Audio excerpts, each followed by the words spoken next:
राधे राधे। एक बड़ी ही प्यारी सी कथा याद आ रही है। किसी ने कहा कि सत्संग सुनना बहुत अच्छा होता है। तो दूध वाला दूध देकर आता था। वह कहने लगा, अरे भाई, मैं तो सुबह 4 बजे उठ जाता हूँ, गाय भैंसों में लग जाता हूँ, उसके बाद मुझे दूध बांटने का काम होता है, तो मेरा कहाँ सत्संग का टाइम। ऐसे ही किसी ने बोला कि नहीं नहीं, सत्संग के लिए तो समय निकालना चाहिए।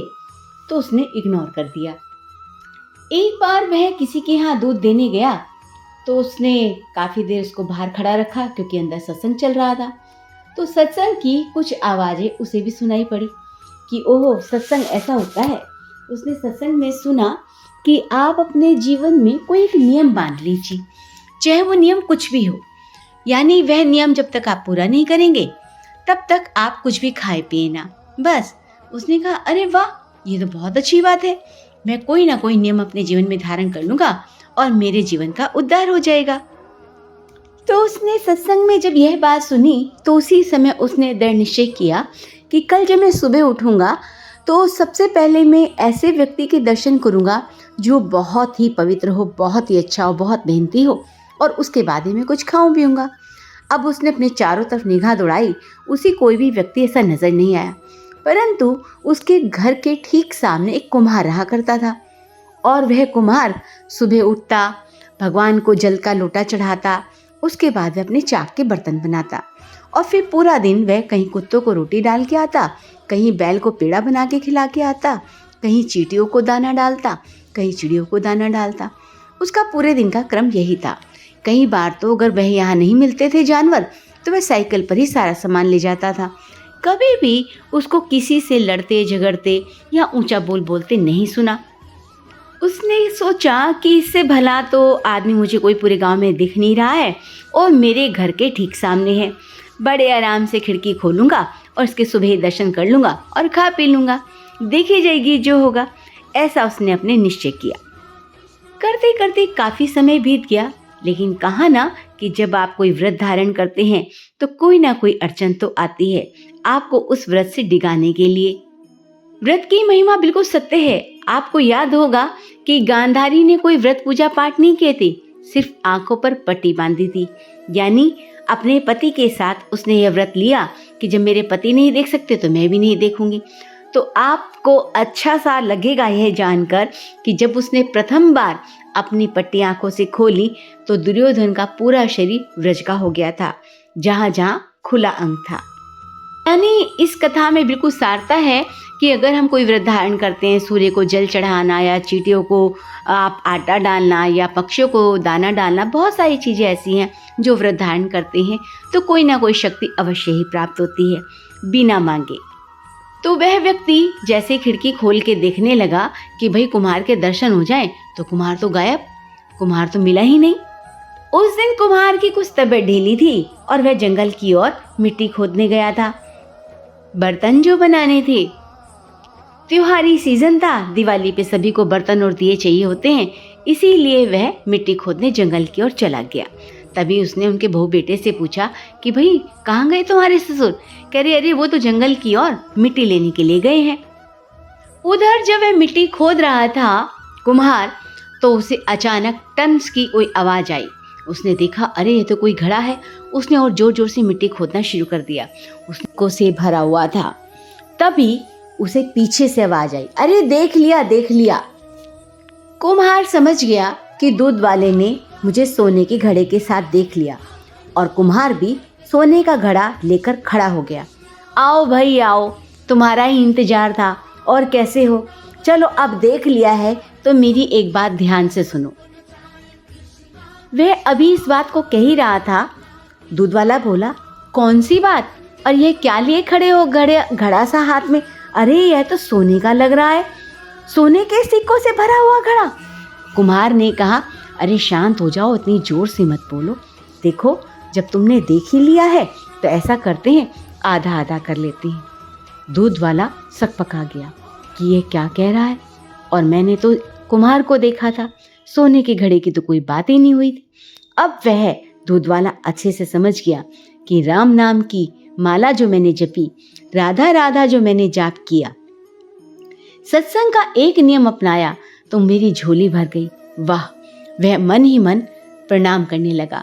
तभी कुम्हार ने कहा, अरे किस सोच में पड़े हो, आधा धन दे रहा हूं तुम्हें, बस तुम्हें मेरी एक शर्त माननी होगी, नहीं तो मैं इस पूरे धन को जाके किसी नदी नाले में फेंकाऊंगा। तभी दूध वाले ने कहा, नहीं नहीं, मुझे बताओ तुम क्या कहना चाहते हो। देखो, यह धन हमें बिना मेहनत के मिला है। मैं अगर यह धन अपने बच्चों को दे दूंगा तो वह बहुत ज़्यादा व्यसनी हो जाएंगे, बहुत सारी विलासिताओं में पड़ जाएंगे, मेहनत करना छोड़ देंगे। तो मैं इस धन को ऐसी जगह अपने पास रखूंगा जहाँ जब उनकी ज़रूरत होगी तभी उसमें से एक एक सिक्का निकाल कर दूंगा। अगर मैं उनको सारा धन अभी दे दूंगा तो वह मेहनत करना भूल जाएंगे और हो सकता है गंदी आदतों में पड़ जाए। दूध वाले ने कहा, बिल्कुल सही सोच है तुम्हारी, तुम जो मुझे आधा धन दोगे मैं भी ऐसा ही करूँगा, लेकिन मेरे बच्चों के पास खूब धन दौलत है, तो मैं अपने बच्चों को न देकर इस धन से उन लोगों की मदद करूँगा जिनके पास कमी है, लेकिन भिखारियों को दान नहीं दूंगा। मैं ऐसे व्यक्तियों को दान दूंगा जो मेहनत करते हैं और उसके बावजूद भी उनके घर में कोई कमी है, उनके घर में हारी बीमारी है, मैं उन लोगों की मदद करूंगा। यह सुनकर कुम्हार बड़ा ही खुश हुआ।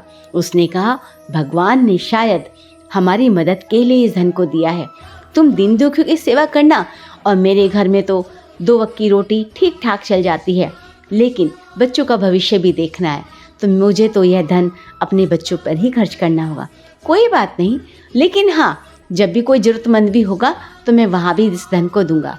नहीं, ये धन तुम्हें मिला है, तुम जैसे चाहो उसका प्रयोग करो, चाहे तो तुम मुझे दो चाहे ना दो, यह भी कोई, अरे नहीं नहीं, हम दोनों ने ही धन को देख लिया है तो दोनों का आधा आधा है। और खुशी खुशी वे अपने घर को आ गए। तो देखा आपने ये कथा क्या कहती है। जब हम अपने जीवन में कोई नियम अपनाते हैं तो भगवान भी हमारे साथ खड़े हो जाते हैं और वह यह भी परीक्षा लेते हैं कि हम इस नियम को अच्छे से निभा रहे हैं, किसी लालच में तो नहीं निभा रहे। अगर आप प्रतिदिन मंदिर जाते हैं, अगर आप जल चढ़ाते हैं, अगर आप चींटियों को दाना डालते हैं, अगर आप पक्षियों को दाना डालते हैं, अगर आप गाय को रोटी देते हैं, अगर आप कुत्ते को रोटी देते हैं, तो आप यह सब कुछ परमात्मा के निमित्त कर दीजिए। परमात्मा आपको इतना भरपूर कर देगा कि आपको किसी के आगे हाथ पसारने की जरूरत नहीं है। अगर आप इनमें से कोई भी कुछ भी नहीं कर पाए तो भी कोई बात नहीं, आप एक जल का लोटा सूर्य भगवान को दे सकते हैं, एक जल का लोटा शिवलिंग पर चढ़ा सकते हैं, वह भी आपके नियम में आ जाएगा। वहाँ तो आपका ना पैसा लगेगा ना धेला, सूरज भगवान आपके घर पहुँच जाते हैं और शिव जी मंदिर में आपको खुद को पहुँचना पड़ेगा। तो यहाँ पर कहने का मकसद सिर्फ इतना है कि जब भी आप भगवान के रास्ते में कुछ भी खर्च करते हैं, चाहे वह आपका धन है, चाहे आपका समय है और चाहे आपका मन है, तो आप वहाँ से खाली हाथ नहीं लौटेंगे। परंतु हम जब भी कुछ कार्य करते हैं तो वहाँ एक पर्ची लगा कर आते हैं, प्रभु मेरे बच्चे की शादी कर देना, प्रभु मेरे घर में पोता दे देना, प्रभु मेरी लड़की के लिए बहुत अच्छा घर वर दे देना। ये मेरी लड़की, मेरा घर, मेरा पति, मेरा बच्चा क्या आप साथ लेकर आए थे? यह सब कुछ भगवान ने आपको दिया है और भगवान कब आपसे ले ले कुछ पता नहीं। तो सब कुछ भगवान के निमित्त कर दीजिए ना। उन्होंने उनका प्रारब्ध बनाया है, उन्होंने उनका शरीर बनाया है, तो वह आपसे ज़्यादा उसकी फिक्र करते होंगे। आपको फिक्र नहीं करनी है, आपको चिंता नहीं करनी है, चिंतन करना है। किस चीज़ का? राधे राधे, राधे राधे, कृष्णा कृष्णा, कृष्णा कृष्णा, राधे राधे। चाहे आप कोई भी नाम जपे, ओम नमः शिवाय, श्री राम राम, राधे राधे, ओम हरिओम, ओम हरिओम, कुछ भी आप जपें, जब आप उनका नाम जाप करते हैं तो प्रभु अपने आप ही आपके रास्ते, सारी विपदाएं, सब कुछ वह वहन कर लेते हैं। आप कहेंगे हम तो इतनी पूजा पाठ करते फिर भी दुखों का अंत नहीं हो रहा है। तो प्रारब्ध तो स्वयं भगवान ने भी भोगा था, परंतु आपके नाम जाप से जो 2 साल में ख़त्म होने वाला होगा वह 10 दिनों में ख़त्म हो जाएगा, ये तो गारंटी है।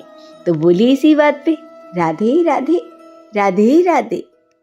कोई सुख दुख ना ऐसा बना है जिसके पीछे न रोग लगा है, भगवत रस ही बस ऐसी दवा है, पी के इंसान भवसागर से तरा है।